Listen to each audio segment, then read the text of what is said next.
13,000 টাকা বাজেটে, যেখানে থাকছে অ্যামোলেড ডিসপ্লে প্লাস সোনির IMX সেন্সর যুক্ত ক্যামেরা এবং থাকছে 6000 mAh ব্যাটারি এবং আর থাকছে 3D কার্ভড ডিসপ্লে এবং 120 হার্জ রিফ্রেশ রেট।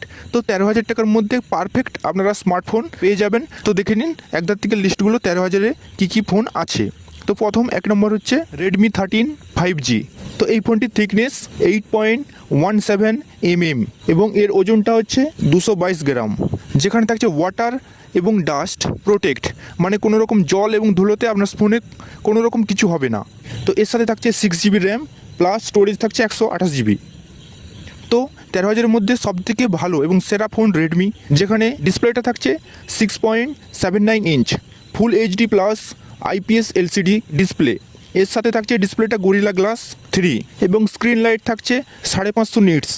এর সাথে থাকছে 120 হার্জ রিফ্রেশ রেট, যেটা কিন্তু ফোনকে খুব স্মুথলিভাবে চলতে সাহায্য করবে এবং কোনো রকম আমরা যে বলি ফোন হ্যাং করেছে সেটা কিন্তু করবে না।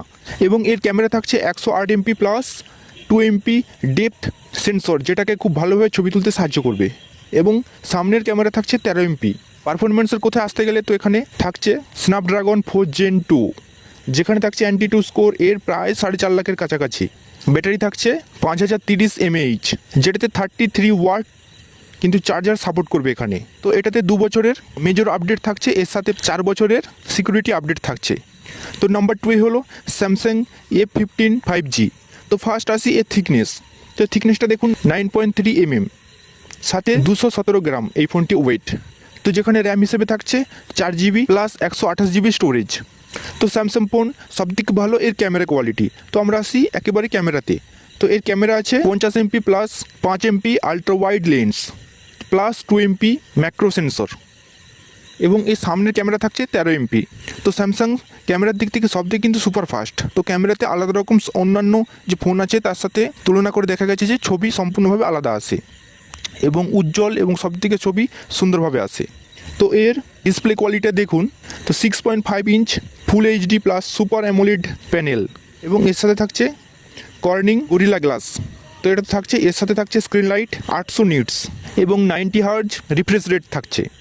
এবং পারফরমেন্সের দিকে যদি আসি তো এখানে থাকছে মিডিয়াটেক ডাইমেনসিটি 6100 এবং এর অ্যান্টিটিউড স্কোর প্রায় 4 লাখের কাছাকাছি। তো এর চার্জিং সিস্টেমটা খুব ভালো। তো এখানে 6000 mAh ব্যাটারি দেওয়া হয়েছে, যেটা স্যামসাংয়ের সবদিকে একটা প্লাস পয়েন্ট এবং এর সাথে 25 ওয়াট চার্জার কিন্তু সাপোর্ট করবে এবং এর সাথে থাকছে 4 বছরের মেজর আপডেট। নাম্বার 3-তে হলো ভিভো T3X 5G। তো এবার আসি এই ফোনের থিকনেস। তো এই ফোন 8 mm থিকনেস এবং 199 গ্রাম। তো এই ফোনটি ওজন একটু কম সবার থেকে, ওপরের যে ফোনগুলো তাদের থেকে। এবং এর ডিসপ্লে রয়েছে 6.72 ইঞ্চ ফুল HD plus IPS LCD display এবং সাথে থাকছে 120 হার্জ রিফ্রেশ রেট। তো এর একেবারে আসি ক্যামেরাতে। তো এর ক্যামেরা থাকছে 50 MP plus 2 MP plus ultra wide sensor, যেখানে থাকছে সামনের ক্যামেরা 8 MP সেলফি। তো এর পারফরমেন্সের দিকে আছি। তো এখানে থাকছে স্ন্যাপড্রাগন 6 Gen 1 এবং এখানে অ্যান্টি-2 স্কোর 5,60,000-এর কাছাকাছি। তো এটা কিন্তু সব দিকে সুন্দর স্মুথলিভাবে কিন্তু একটা ফোনকে চলতে সাহায্য করবে এইগুলোই। তো এখানে চার্জিং সিস্টেমটা খুবই ভালো, এখানেও 6000 mAh battery plus 44 watt charger কিন্তু সাপোর্ট করবে। তো 4 নম্বরে আসি স্যামসাং M34 5G, যেখানে থিকনেস থাকছে 8.8 mm এবং এর ওজন থাকছে 208 গ্রাম এবং স্টোরেজ হিসেবে থাকছে এখানে 6GB র্যাম এবং 128GB স্টোরেজ কিন্তু। তো এর ডিসপ্লে হিসেবে থাকছে 6.5 inch FHD super AMOLED display, এর সাথে থাকছে গরিলা গ্লাস 3 প্রোটেকশান। তো এর আসি স্যামসাংয়ের ক্যামেরার দিকে। তো স্যামসাংয়ের ক্যামেরা থাকছে 50 MP OIS plus 8 MP ultra lens 2 MP, সামনের দিকে থাকছে 13 MP সেলফি। তো স্যামসাংয়ের ক্যামেরা আগেই জানিয়েছি যে ক্যামেরা সবথেকে সুন্দর কোয়ালিটি এখানে কিন্তু রাখা হয়েছে এবং এর পারফরমেন্স হিসেবে থাকছে এই ফোনটায় স্যামসাং এক্সিনোস 1280।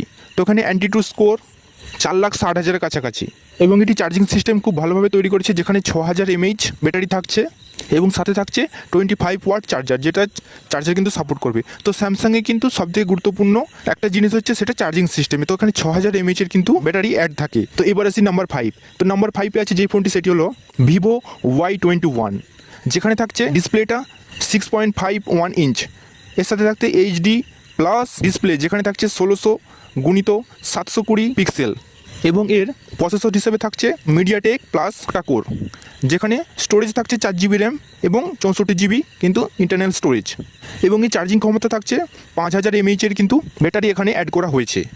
এর ক্যামেরা হচ্ছে 13 MP প্লাস 2 MP, এবং সামনের ক্যামেরা থাকছে 8 MP, ওয়ারেন্টি থাকছে 1 বছরের, যেখানে 18 ওয়াট কিন্তু চার্জিং সাপোর্ট করতে পারবে এটাতে। তো এটা কিন্তু 13,000-এর মধ্যে থাকছে। তো এই ফোনটা সবার শেষে রাখার একটাই কারণ এটাতে একটু কোয়ালিটি কম আছে, ক্যামেরার দিক কম, ব্যাটারির দিক কম এবং স্টোরেজ র্যাম কিন্তু 4 GB, তো সেই জন্যই কিন্তু শেষে রেখেছি।